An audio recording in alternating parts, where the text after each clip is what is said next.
Israel आणि हमासच्या युद्धात अरब राष्ट्रांनी उडी घेतली आहे, पण ही काही पहिली वेळ नाहीये. जेव्हा जेव्हा इस्रायल आणि पॅलेस्टाईनचा विषय चर्चेत येतो, तेव्हा तेव्हा अरब राष्ट्रांचा उल्लेख होत असतो. आता काय झालंय, तर हमासने इस्रायलवर केलेल्या हल्ल्यामुळे आणि इस्रायलमध्ये केलेल्या कत्तलीमुळे आतापर्यंत अरब देश एकजुटीने पॅलेस्टाईनच्या बाजूने उभे राहिले नव्हते. परंतु इस्रायल आता गाझा पट्टीत घुसून हमासला समूळ नष्ट करण्याच्या दृष्टीने वाटचाल करतोय.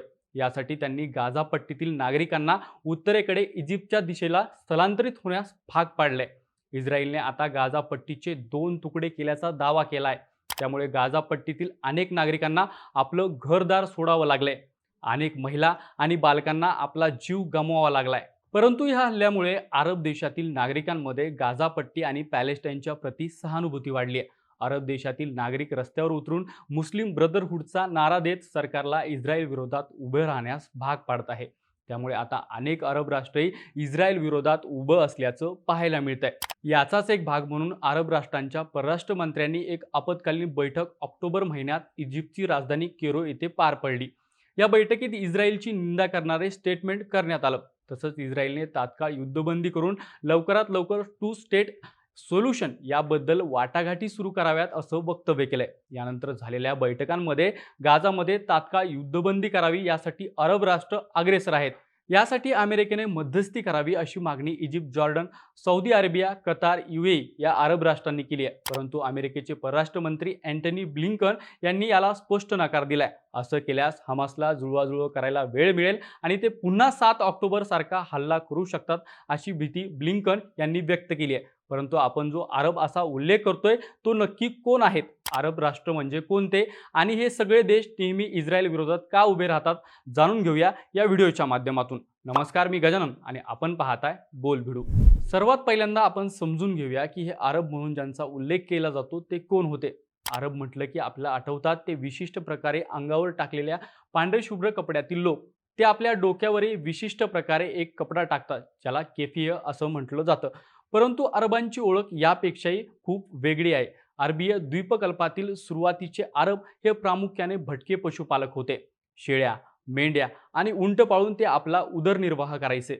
भौगोलिकदृष्ट्या सांगायचं झालं तर सध्याच्या उत्तर आफ्रिकेतील मॉरिटानिया ते अरबी समुद्राची किनारपट्टी लाभलेल्या सोमालियापर्यंत आणि मध्य पूर्वेतील ओमानपासून ते मेडिटेरियन समुद्र किनाऱ्यावर असलेल्या सिरियापर्यंतच्या प्रदेशाला अरब प्रदेश म्हणून ओळखलं जातं. उत्तर आफ्रिकेतील सहारा वाळवंटाच्या उत्तरेकडील प्रदेश जरी भौगोलिकदृष्ट्या आफ्रिका खंडात असला तरी शेकडो वर्ष त्या भूप्रदेशाचा संबंध, भाषा, धर्म व संस्कृती यामुळे ते आशिया खंडातील अरबांशी जोडले गेलेले आहेत. जगभरात जसा व्यापार वाढायला लागला तसं अरब हे दक्षिण पूर्व आशिया खंड आणि युरोपाला जोडणारा दुवा झाले. यामुळे अरब प्रदेश व्यापारी केंद्र म्हणून उदयास आला. 7व्या शतकात सध्याच्या सौदी अरेबियात इस्लामचा उदय झाला. पुढच्या शतकभरात इस्लाम संपूर्ण अरब प्रदेशात पसरला. आजच्या घडीला सुमारे 95% अरब हे मुस्लिम धर्मीय आहेत, तर उर्वरित ख्रिश्चन आणि ज्यू धर्मीय आहेत. आता बोलूया अरब राष्ट्रांबद्दल. जगभरात साधारणतः 22 देशांची मातृभाषा अरबी आहे. यामध्ये Algeria, Jordan, Oman, Sudan, Bahrain, Kuwait, Palestine, Syria, Comoros, Lebanon, Qatar, Tunisia, Djibouti, Libya, Saudi Arabia, संयुक्त अरब अमिराती, Egypt, Mauritania, Somalia, Yemen, Iraq आणि मोरोक्को या सर्व देशांना अरब राष्ट्र म्हटलं जातं. प्रत्येक अरब राष्ट्र अरब लीगचा सदस्य आहे. अरब राष्ट्रांना राजकीयदृष्ट्या एकत्र करण्यासाठी आणि अरब राष्ट्रांच्या लोकांच्या हिताचं प्रतिनिधित्व करण्यासाठी 1945 मध्ये या संघटनेची निर्मिती करण्यात आली. अरबांची एकूण लोकसंख्या सुमारे 45 कोटी 30 लाख आहे. लोकसंख्येनुसार इजिप्त सर्वात मोठा अरब राष्ट्र आहे, तर कोमोरोस सर्वात छोटा. एकूण संघटनेअंतर्गत एकूण 22 देश आहेत, तर त्याचं नेतृत्व सौदी अरेबियाकडे आहे. आणि हे सर्व देश अरबवाद या संकल्पनेअंतर्गत एकमेकांसोबत जोडले गेलेले आहेत. त्यामुळेच आता हा अरबवाद म्हणजे काय ते समजून घेऊ. 13व्या शतकात ऑटोमन तुर्कांनी अरब प्रदेशात सत्ता प्रस्थापित करून इस्लामी जगतात अरबांचे वर्चस्व संपुष्टात आणलं. 1914 पर्यंत तुर्कांनी अरब प्रदेशावर राज्य केलं. तुर्की खलिफाने पहिल्या महायुद्धाच्या वेळी जिहादची घोषणा करून ख्रिस्ती राष्ट्रांविरोधात सर्व मुसलमानांना एकत्रित आणण्याचं आवाहन केलं. परंतु खलिफाला यात काही यश आलं नाही. याचं कारण म्हणजे फ्रान्स, इंग्लंड आदी देशांनी जर्मनी आणि तुर्कस्तान या राष्ट्रांशी मुकाबला करण्यासाठी मक्केच्या इस्लाम धर्मीय अधिपती हाशिम शेरीफ व त्यांची दोन मुलं अब्दुल व फैजल यांना हाताशी धरून त्यांच्या नेतृत्वाखाली अरब राष्ट्रवादाला उत्तेजन दिलं. या युद्धात तुर्कस्तानचा पराभव होऊन ऑटोमन साम्राज्य संपुष्टात आलं.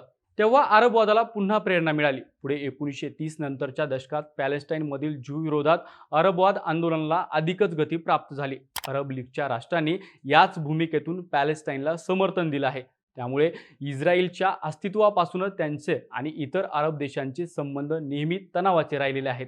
परंतु हे संबंध नेहमीच तणावाचे होते की ते सुधारल्याचे देखील काही इतिहास आहे. इस्रायल आणि अरब राष्ट्रांमधील संबंध सुधारायला सुरुवात झाली ती 70च्या दशकात. इस्रायलने सुरुवातीला 1979 साली इजिप्त तर 1984 साली जॉर्डनसोबत शांतता करारावर स्वाक्षरी केल्यानंतर पूर्ण राजनैतिक संबंध प्रस्थापित केले.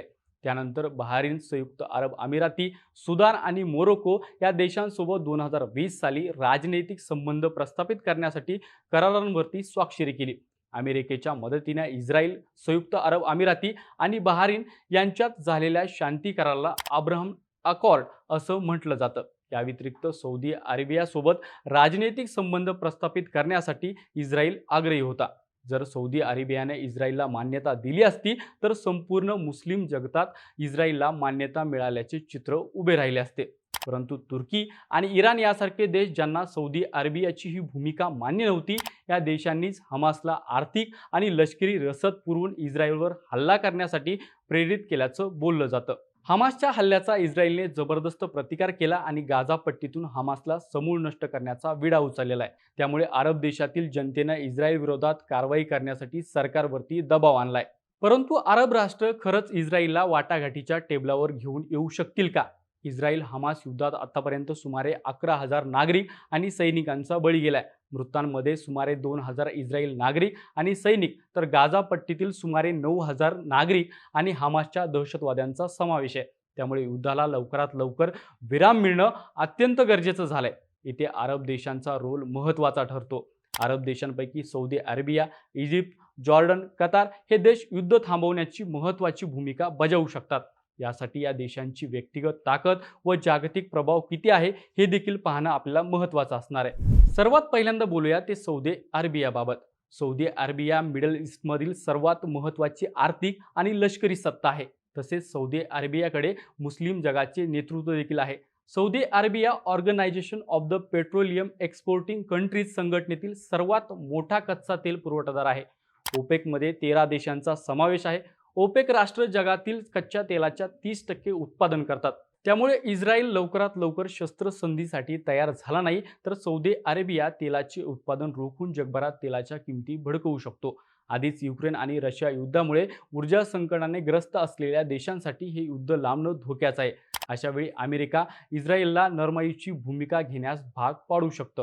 त्यानंतर नंबर लागतो तो इजिप्त आणि जॉर्डनचा. इजिप्त आणि जॉर्डन हे दोघे इस्रायलचे शेजारी आहेत. इस्रायल करत असलेल्या हल्ल्यामुळे दोन्ही देशांमध्ये स्थलांतरितांचा लोंढा वाढण्याची शक्यता आहे. त्यामुळे युद्ध लवकरात लवकर संपवण्यासाठी दोन्ही देश प्रयत्न करतील हे नक्की. याशिवाय गाझा पट्टी आणि वेस्ट बँकमध्ये कोणत्याही प्रकारची मानवतावादी मदत पोहोचवायची असेल तर या दोन्ही देशांचा रोल महत्त्वाचा असणार आहे. इस्रायलने अनेक दिवस कोणत्याही प्रकारची मदत गाझा पट्टीत पोहोचू दिली नाही. त्यानंतर जागतिक शक्तींच्या दबावाखाली अन्न आणि औषधांची मदत इजिप्तद्वारे गाझा पट्टीत पोहोचली. यानंतर सर्वात महत्त्वाची भूमिका असेल ती कतारची. पॅलेस्टाईनच्या गाझा पट्टीत हमास 2006 पासून राज्य करत आहे. परंतु हमासचे नेते कतारची राजधानी दोहा इथून सरकार चालवतात. हमासला सर्वात जास्त आर्थिक मदत कतारकडून दिली जाते. कतार गाझाला प्रति महिना सुमारे 250 कोटी रुपयांची आर्थिक मदत पुरवते. त्यामुळे हमासला कतारचा शब्द टाळणं जड जाऊ शकतं. दोन्ही बाजूंमध्ये वाटाघाटी घडून आणण्यात कतार महत्त्वाची भूमिका बजावू शकतं. हमासने ओलीस ठेवलेल्या इस्रायल महिला आणि मुलांची सुटका करण्यासाठी कतार प्रयत्न करत असल्याच्या बातम्या देखील येत होत्या. त्यामुळे कतारचा हे युद्ध संपवण्यात महत्त्वाचा रोल असणार हे मात्र नक्की. इस्रायल हमास युद्धाला आता 1 महिना पूर्ण झालाय. परंतु हे युद्ध समाप्तीचे कोणतेही संकेत दिसत नाहीयेत. ग्लोबलायझेशनच्या काळात जगातील कोणत्याही कोपऱ्यात सुरू असलेले युद्ध जगातील प्रत्येक थोड्या अधिक प्रमाणात प्रभाव पाडणार हे मात्र नक्की आहे. युद्ध सुरू झाल्याच्या काही दिवसातच कच्च्या तेलाच्या किमती वाढल्याचं आपण सगळ्यांनी हे अनुभवलं आहे. यामुळे हे युद्ध लवकरात लवकर संपणं आपल्या सगळ्यांच्याच हिताचं आहे आणि हे युद्ध संपवण्यात या अरब राष्ट्रांचा महत्त्वाचा रोल असणार आहे, हे मात्र नक्की. अरब देश आणि अरब राष्ट्रवादासंदर्भातली ही माहिती तुम्हाला कशी वाटली ते कमेंट करून नक्की सांगा आणि अशाच प्रकारच्या माहितीपूर्ण व्हिडिओजसाठी बोलबिडूच्या यूट्यूब चॅनलला सबस्क्राईब करायला विसरू नका.